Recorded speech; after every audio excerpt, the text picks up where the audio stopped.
Al final te presentaste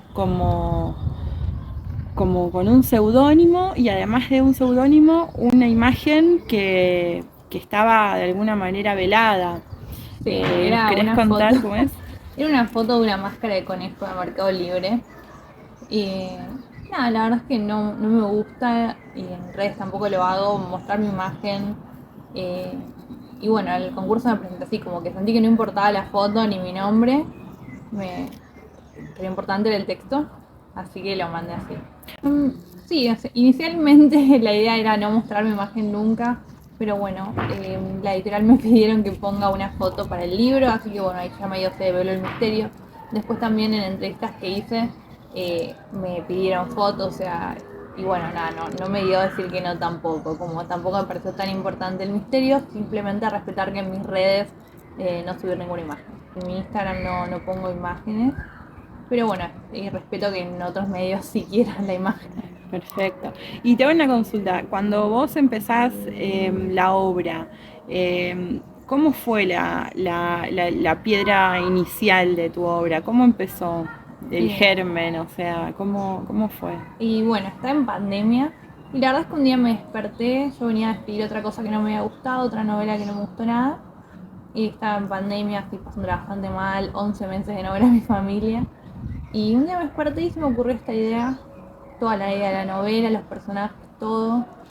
Y bueno, empecé a escribirla en un taller online que estaba haciendo. ¿Y cómo fue el desarrollo? Primero empezaste por los personajes, por caracterizarlos, por darles ciertos rasgos de personalidad, vos sos psicóloga. No, en eh, realidad los personajes no es algo que yo armo como pensando, uy, que conviene, que no, simplemente la idea me viene. Digo, lo más importante de la idea siempre son los personajes. A mí todas las ideas que tuve y tengo me vinieron así como enteras. Ya sé cómo son los personajes, ya conozco sus familias, todo es algo muy loco. ¿Y lo ves algo como visual o como algo más sensorial? ¿De dónde te vienen esas voces, Es digamos? como una, sí, lo veo como una película en mi Lo ves ahí cabeza, está, sí, algo lo veo audiovisual. como una película en mi cabeza. Y es como que yo después veo la idea en general, tomo algunas notas de algunos puntos, cómo van a avanzar las acciones. Sobre los personajes nunca escribo nada a priori porque yo ya los conozco, como que ya lo sé, entonces sé que se van a presentar solos, por así decirlo, en sus acciones, en cada capítulo. Y Y bueno, en los la novela nudos fue de así. ahí, dijiste una palabra muy clave que empatadas en la boca, creo que es una de las características principales de la obra, que es que los nudos de acción están constantemente desarrollándose. O Sí. sea, hay acción cada 5 palabras. Cuando preguntás en las redes a la gente que está leyendo y que ha leído Patadas en la boca, te dicen que te saca como del bloqueo lector, te saca de un lugar de espera, porque es una lectura que todo el tiempo está pasando algo. Sí, a mí cuando escribo me interesa contar una historia, no reflexionar sobre la historia, siento que eso es algo que pasa después, que cada lector reflexionará solo. Me interesa contar una historia y en las historias hay gente y pasan cosas, como que eso siempre es lo más básico para mí, no quedarme como en lo teórico, sino escribiría cierto otro tipo De género. de género, claro. Perfecto. ¿Y en base a qué deseo pulsional tuyo viene la escritura? ¿De repente escribías desde chiquita? ¿O cómo fue? Sí, no desde tan chica, yo empecé a leer a los 11 12 años, me empezó a gustar la lectura, antes la verdad no me gustaba, miraba tele. Después sí, ya cuando me empezaron a gustar algunas novelas y ver que eran interesantes, que eran un espacio muy libre donde se podía decir lo que uno quería, empecé a escribir yo también, fui a taller en secundaria, después en la universidad hay un taller gratis y que también lo tomé y después de ese taller hice una amiga en ese taller que bueno, no le gustó tanto el de la facultad y me recomendó otro. Pero la verdad es que todo se fue dando como que no es que tampoco busqué primero, se fue dando así como el deseo de escribir y iba a los espacios que tenía cerca. ¿Y Pero cómo es el día, un día así en tu vida, por ejemplo? ¿Trabajás a la mañana? ¿Cómo te organizás para escribir? sí, yo trabajo desde mi casa y no tengo un horario tan fijo, entonces sí, me intento o a la mañana o a la tarde escribir, intento que sea la mañana. ¿Y en dónde? ¿La compu? Sí, siempre en la compu, siempre. Eh, nada, me siento y corrijo lo anterior y arranco desde donde dejé. ¿Y el proceso de investigación lo haces durante Mm, o es previo? ¿Haces varias cosas a la vez? La idea, por ejemplo, no es que yo arranco a escribir cuando se me ocurre una idea. Esta idea ya se me había ocurrido antes, mientras estaba escribiendo. Perdón, estoy hablando de la grabadora, por eso el proceso de escritura. Estaba Ah, diciendo de la bueno, no, novela. decime, No, pero no. bueno, en general, a mí no es que yo se me ocurre algo y lo empiezo a escribir, sino que tengo una idea y sé que si estoy en otro proyecto, esa idea puede tardar años en salir. Por ejemplo, yo tengo varias ideas que tal vez las voy a escribir en 5 años. Entonces siempre yo ya estoy atenta Wow. a cosas que tengan que ver cuando veo, no sé, una recomendación de un libro o un documental, una película. Películas no tanto, pero ¿Y eh, cuáles son esos temas que te convocan? O sea, la violencia, creo que es el eje de, bueno, patadas en la boca, el abuso, la violencia contra el sí dinero, mismo. sí. ¿Qué otra cosa te interesa denunciar? Porque lo que haces es una literatura de denuncia para mí. Al Sí, menos lo que he leído de vos hasta ahora me da como un compromiso con lo social y con la generación que viene. sí, para mí el compromiso mayor no es tal vez con lo social, sino con la individualidad de las personas, como mostrar todo tipo de individuos fuera de los estereotipos, como ni siquiera es buscar que haya representación, es ver que mostrar como seres humanos a los personajes, sino como un estereotipo, que muchas veces pasa en las novelas que el personaje principal es un personaje y el resto son como accesorios. A mí me gusta como trabajar con todos los personajes de una profundidad y uno de los temas que más me interesa es el dinero, como en mi novela todo el tiempo todo lo hacen por dinero. Creo que es un eje re importante en nuestra vida cotidiana, o sea, el trabajo, todo lo que la gente hace por dinero, legal o ilegal, es un montón. Ya sean muchas horas, o no sé, una pareja, o robar, o algo ilegal, apostar, todo es por dinero. Mm. Me interesa siempre no perder ese eje, el costado material de las historias. No me gustan las novelas donde parece que nadie labura, como que todos tienen ya la vida resuelta. Las novelas me aburren, como que el conflicto puede pasar por otro lado, pero nunca puede ignorarse el contexto material en el que está. ¿Y cómo ves ahora actualmente el contexto? ¿Cómo ves, Conur, cómo ves el contexto? No sé si te querés enmarcar en lo mundial, en lo nacional, pero ¿cómo ves la realidad?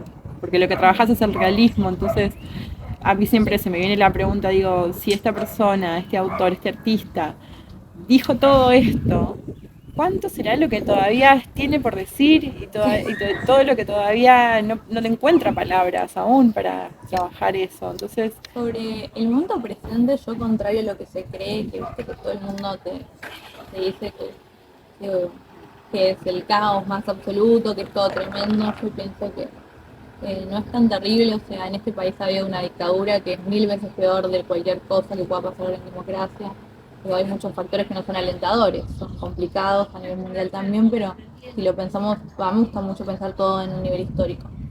Si lo pensamos en un nivel histórico, nada, a comparación de la Segunda Guerra Mundial, la Primera Guerra Mundial, lo que está pasando no es tan terrible, sobre todo acá en Argentina. Eh, pero bueno, también yo intento ser optimista en el sentido de que yo amo las redes sociales, amo internet, amo esta capacidad que tenemos de conectarnos con gente que antes nunca hubiéramos conocido tal vez. Antes siento que la gente estaba mucho más sola, contrario a lo que se cree. Yo pienso que antes la gente que era un poco outsider o diferente no, tal vez estaba en un pueblo y se sentía la única, tenía que disimular, tenía que actuar y ahora la gente puede conectarse y ser genuina en redes. Todos nos damos cuenta que nada de lo que nos gusta o de lo que somos es tan único, lo cual está bueno porque vemos que no somos tan raros. Entonces yo creo que la tecnología sirve mucho, sobre todo para la gente que es un poco outsider. para visibilizar otras realidades, para conectar mundos diferentes, como también lo hace la literatura, ¿no? Claro, exactamente. Bueno, eh, antes, por ejemplo, yo misma no tenía amigas que leían, porque no, yo había hecho amigas sí, yo creo que las nuevas tecnologías o las redes sociales ya no son tan nuevas, pero parecen súper importantes para conectar con gente que tenga nuestros gustos. Yo, por ejemplo, cuando estaba en secundaria, que mis amigas las hice en secundaria, o en boliches, ninguna leía, por ejemplo. Y entonces no tenía amigas que leyeran, no sabía dónde sacarlas, y gracias a las redes he hecho amigas que bueno, primero nos recomendamos libros y después tomamos un café y de repente ya sos amiga, estás compartiendo parte de tu vida, le invitas a tu casa. Y Claro, porque hay un montón de trabajos que hace el escritor, la escritora. Uno de ellos es divulgar su obra, o sea, sí, a mí me gusta obviamente divulgar mi obra y también divulgar otras obras que me gustan, siento que eso es un gran nexo, porque si yo comparto una novela o un libro de cuentos que a alguien ya lo leyó y le gusta, sabe más o menos cuál es mi onda de lo que me gusta y de lo que escribo. Entonces siento que es un buen puente, ya se sabe cómo es esa autora, qué gustos tiene, qué cosas la movilizan, cuáles no. ¿Y qué autores te han movilizado, te has sentido así? Mm, ¿Alguno? sí, cuando estaba en secundaria, un autor que me marcó mucho, fue el primer autor que realmente me hizo fan, es Henry Miller, que me encantaba como me encanta cómo escribía. Su obra tiene algo muy particular, que es que todas sus novelas pueden ser una sola novela, porque siempre es el mismo personaje principal viviendo su vida, sus aventuras, siempre desde el realismo más absoluto. Me gustaba mucho, me parecía como muy libre lo que hacía, muy diferente, muy desestructurado a comparación de lo que conocía por el colegio, que era capaz Cortázar, Borges, que es como una estructura mucho más. Y bueno, después Cortázar cambió eso, pero lo primero que vimos en el colegio eran tal vez cuentos más, una estructura más rígida. En cambio, Henry Miller es algo súper abierto, las novelas empezaban en cualquier lado, terminaban en cualquier lado. Y hoy en día mis autores favoritos argentinos es Juan Martini. Lo que estoy escribiendo está todo acompañado por su obra, leo un libro de él por mes. Me gusta mucho, es muy sórdido lo que escribe, muy realista también. Y también mi escritor favorito mundial, digamos, es Juan Marcé, que es un escritor de posguerra catalana, murió hace unos años, pero nada, su obra es tremenda, él se centra mucho en la adolescencia, que es lo que también me gusta a mí escribir, personajes marginales, con también el tema económico tiene mucho peso en sus obras, el tema de encontrar un trabajo, de cómo progresar, de cómo salir de esa España franquista. eh, y en sus novelas se ve, bueno, él se tuvo que ir de España exiliado porque sus novelas no le gustaban al militar que gobernaba. Y nada, me parece que tiene un compromiso enorme porque sus novelas no eran políticas, no se hablaba a él no lo prohíben porque era comunista, lo prohíben porque era un zarpado y iba contra la familia, básicamente. Mostraba cómo los jóvenes, los adolescentes no querían eso y muchas veces terminaban en esos modelos de familia porque era lo que pasaba y no lo podían controlar. Y eso me gusta mucho. Al contrario de romantizar la realidad como otros autores, la mostraba como lo sórdida que es. Qué grande. Y recién hablábamos de las tecnologías, de las nuevas tecnologías, y pensando en el mercado editorial, siempre estamos ahora preguntándonos qué pasaría, qué va a pasar con la inteligencia artificial y la producción literaria. Bueno, a mí es algo, la verdad, que no me preocupa para nada. Eh, Hoy en día las herramientas la que tiene acceso a la población general no sirven para generar ningún texto ni siquiera coherente, son como muy reiterativos, muy básicos. Además, la inteligencia artificial, digo, no es magia, es como una reutilización de otras historias y otros datos y una mezcla. Entonces no creo que pueda salir nada muy novedoso en cuanto a escritura creativa. Para otro tipo de géneros como ensayo tal vez sirva más, digo, tal vez es una buena herramienta para sintetizar textos muy largos.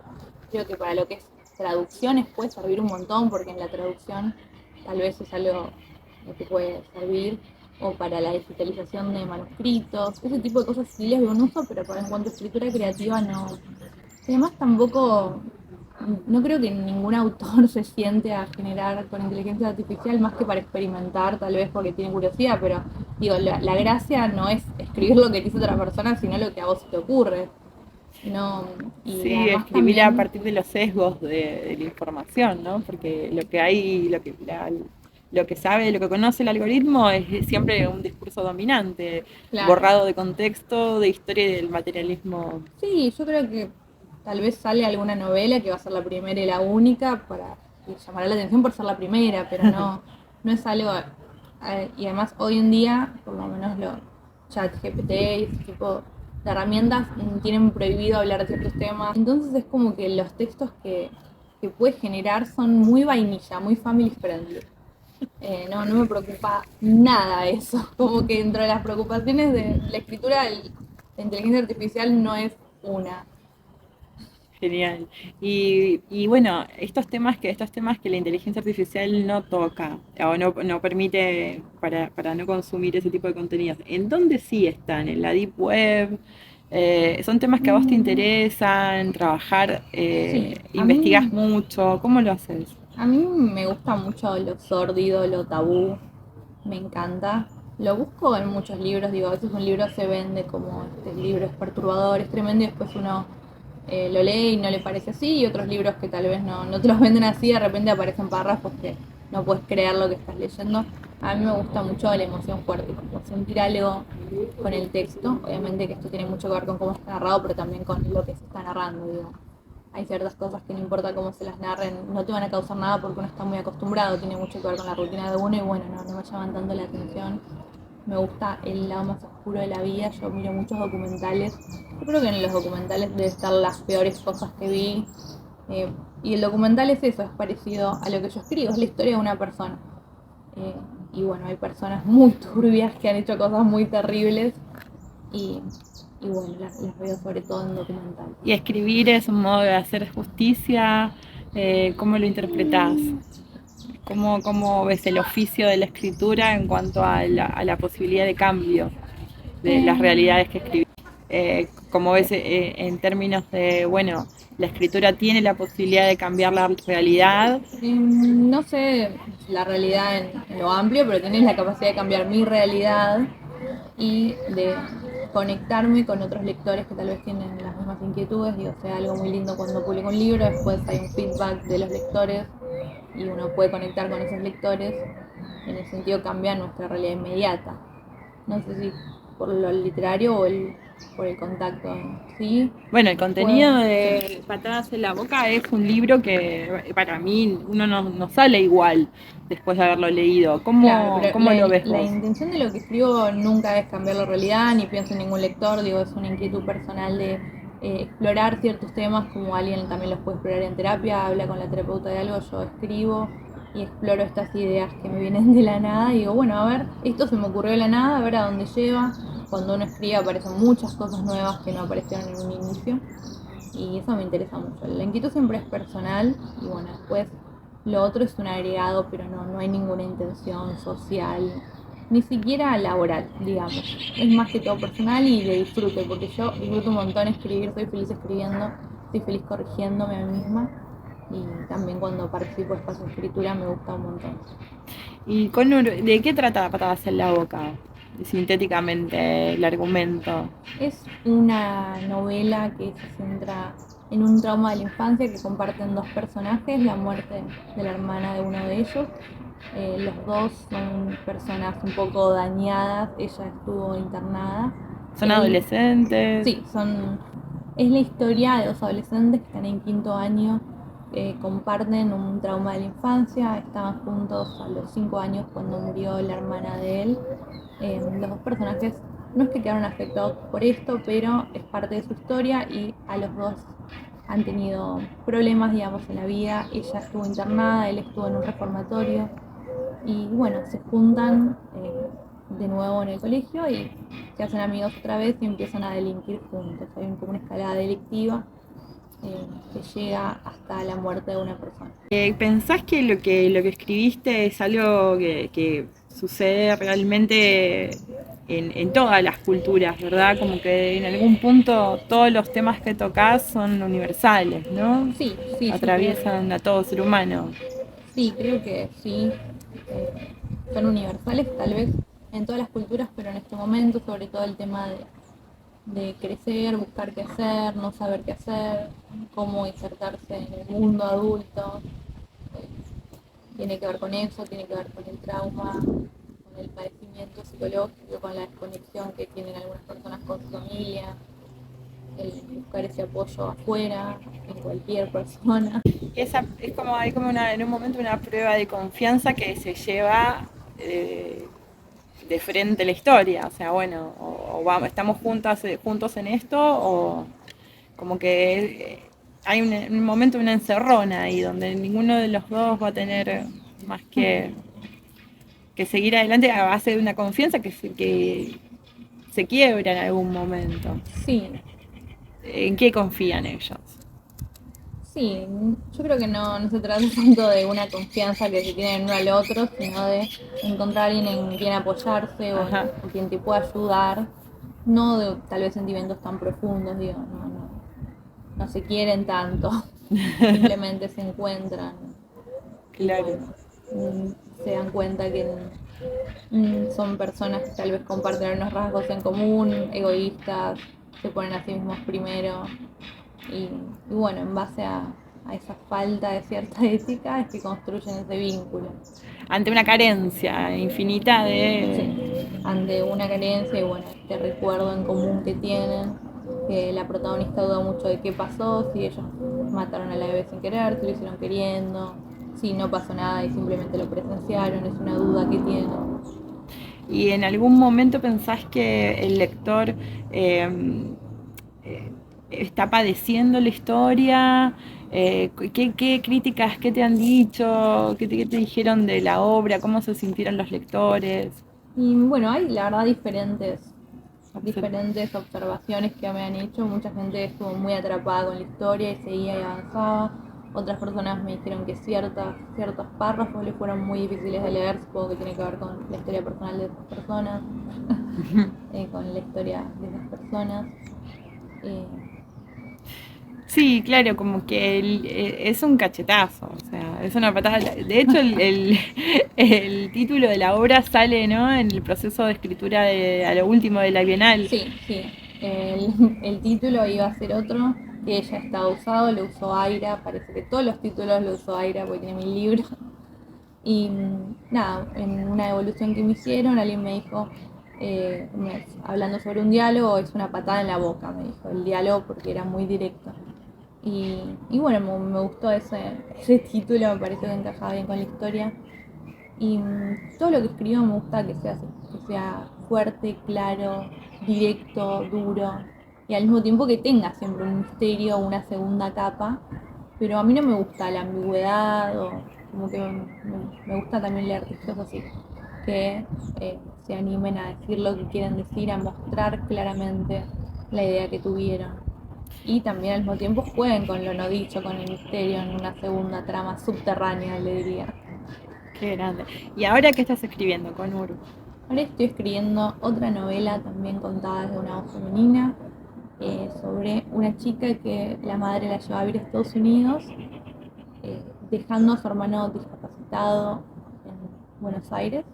Y ella, para comprarse un pasaje de vuelta y estar con su hermano, empieza a hacer trabajo sexual virtual, primero por cámara, vende fotos, vende videos y después llega a tener encuentros reales.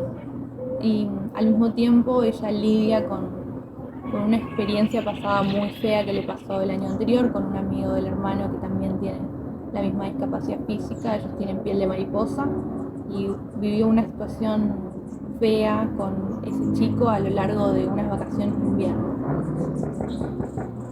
Buenísimo. Y ahora te pregunto, Conor, estamos a, no sé, nada de las elecciones. ¿Querés decirle algo al público joven? ¿Tenés ganas de compartir algo? No, yo diría que hay una frase muy conocida que dice lo personal es político y creo que nada, es eso.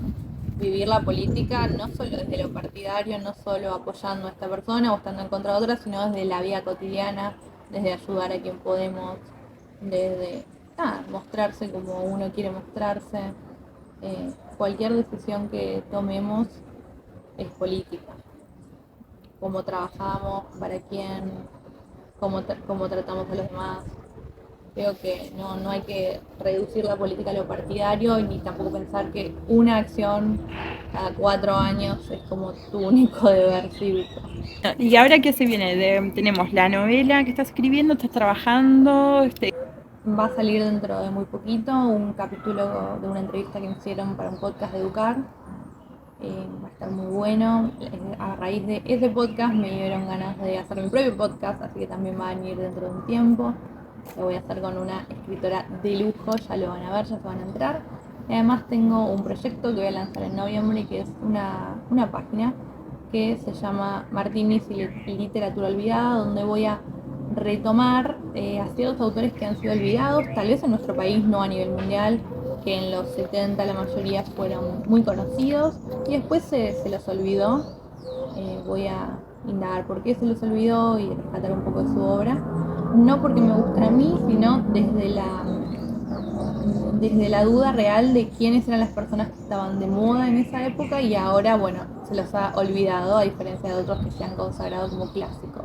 En la página lo que yo voy a hacer, porque yo siempre quería trabajar este tema, pero no encontraba la metodología para hacerlo, porque preguntar a la gente qué escritores hay olvidados es bastante un contrasentido, porque si lo olvidaste no lo recordás. Entonces lo que hice es encontrar una colección que era muy popular en los 70 que se llamaba Narradores de Hoy, y voy a estar leyendo esos libros. De cada libro voy a hacer una pequeña reseña biográfica del autor, investigando bastante en internet y leyendo entrevistas, ese tipo de cosas, y después voy a hacer una pequeña reseña del libro y de los temas que trata. Yo lo siento como un Tinder literario del pasado, porque si hay algunos autores que ya nadie habla, tal vez alguien lee esto y puede ir a comprarlos, porque son libros que encima dentro del mercado de usados circulan mucho. Bueno, yo tengo como un pequeño ritual a la hora de leer.